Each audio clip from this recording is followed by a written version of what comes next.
So, doctor, I had scheduled this appointment because I think I might be crazy. I've been talking to myself more than ever, and it's been happening quite often. And you know what's worse? I even answer myself. Am I getting crazy? Do you talk to yourself? Do you talk to yourself? Do you talk to yourself? Don't worry. My therapist has just told me that it is more than natural talking to ourselves. In fact, if you stay with me at the end of the video, I will tell you that you can be surprised about the fact that a lot more people than we think talk to themselves. But of course, I'm not here to discuss and reason whether we are crazy or not. After all, we all have a bit of craziness, don't we? However, the only thing I can assure you is that if you stay with me on this video, you will master reflexive pronouns. Remember, this is the second video of a series that will take you to a better understanding on pronouns. We have first talked in our first video, we talked about subject, object pronouns, possessive adjectives, and possessive pronouns. And now it is time for us to talk about them. Reflexive pronouns. What are they? Are they philosophers? Do they reflect who we are? Do they search for the meaning of life? Not at all. The first situation we can use reflexive pronouns in is when we talk about something we do alone. So, I like to stay home by myself. I even like to travel by myself sometimes. While I'm driving, I play my favorite songs and sing out loud. No one is judging me.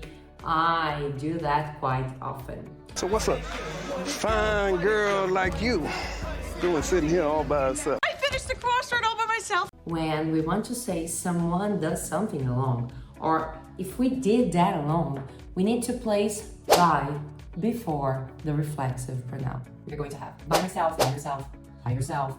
We can also use reflexive pronouns whenever the subject, remember the subject pronouns, and the object, you better stop and go back to the first video and then you watch this one.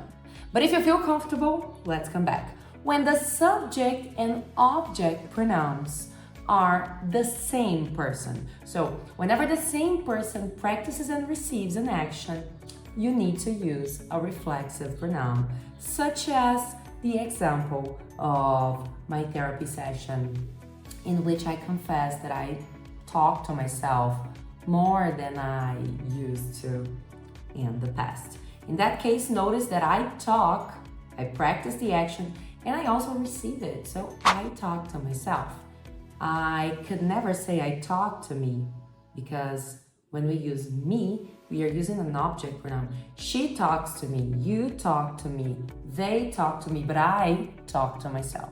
And a third situation in which we can use reflexive pronouns, it is when we want to emphasize the subject that practiced an action, such as I, myself, design all my students' materials and experiences. In that case, myself is used to reinforce that I am the only person who gets to prepare everything I share with you, my dear students. So I, myself, do it for you.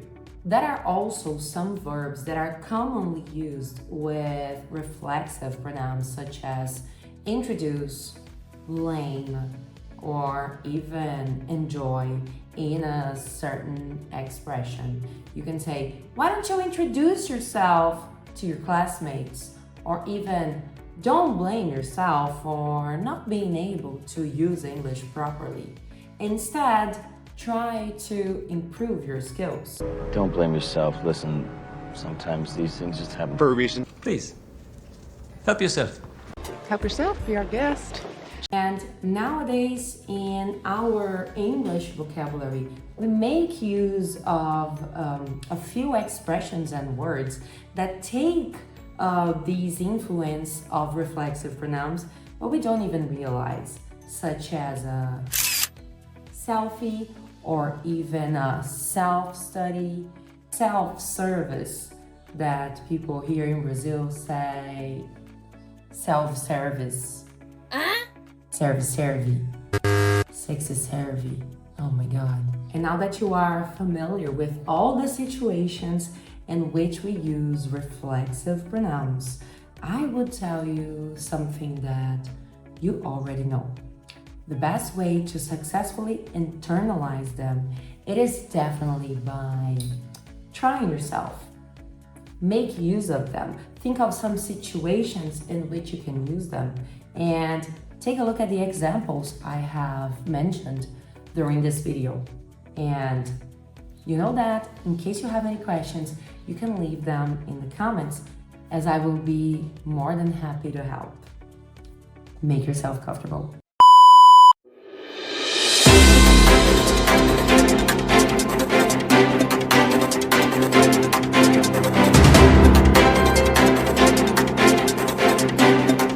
It is just unbelievable.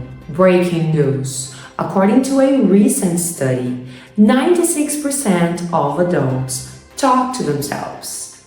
That's exactly what you have just heard. 96% of adults nowadays have self-talks. So if you don't talk to yourself, you might be the one who's getting crazy. You better seek for help. And researchers say that self-talks can help you internalizing important information. When you explain new lessons and information to yourself, you are much better able to successfully internalize them.